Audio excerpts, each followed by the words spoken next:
Nouvelle controverse maintenant à propos d'éducation autour des propos de Claude Guéant. Le ministre de l'Intérieur fait le lien entre échec scolaire et immigration. Sa petite phrase a enflammé l'Assemblée. Certains y voient une stigmatisation des familles immigrées, d'autres un constat sur les difficultés de l'école à intégrer tout le monde. Question simple avant même d'en juger, qu'en est-il de la réalité? Les enfants d'immigrés connaissent-ils plus de difficultés et pourquoi? C'est le dossier de cette édition, il est signé Julien Pelletier, Antoine Hussert.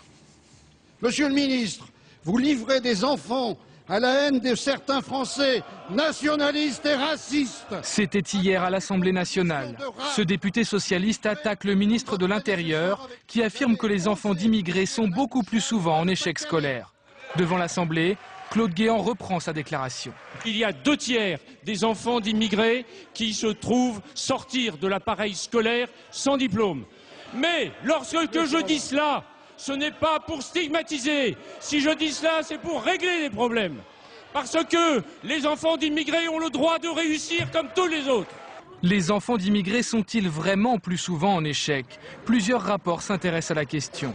Le plus récent émane du Haut Conseil à l'intégration. Voici ses conclusions. Contrairement à ce que dit le ministre, ce ne sont pas les 2/3 mais 11% des enfants d'immigrés qui sortent du système sans qualification, presque 2 fois plus que les élèves dont les parents sont nés en France. Concernant le redoublement, il est là encore un peu plus élevé chez les enfants d'immigrés, 25% contre 20% pour les autres élèves. Selon le Haut Conseil à l'intégration, les familles d'origine étrangère n'ont pas toujours les codes de l'école française. On leur cache la réalité de la réussite au sein de notre société.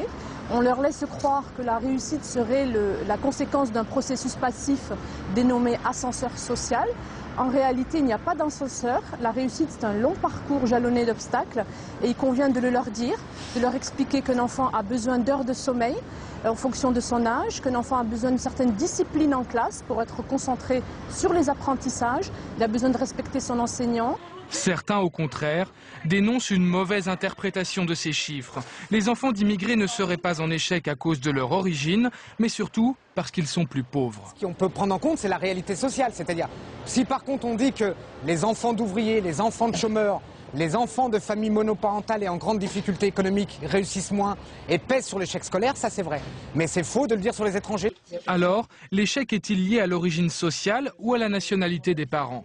Pour le savoir, cette chercheuse a étudié les résultats au bac d'enfants d'ouvriers. Et la surprise, alors que 40% des enfants d'origine française ont leur bac, chez les enfants d'immigrés, ils sont plus nombreux, 46% à l'obtenir.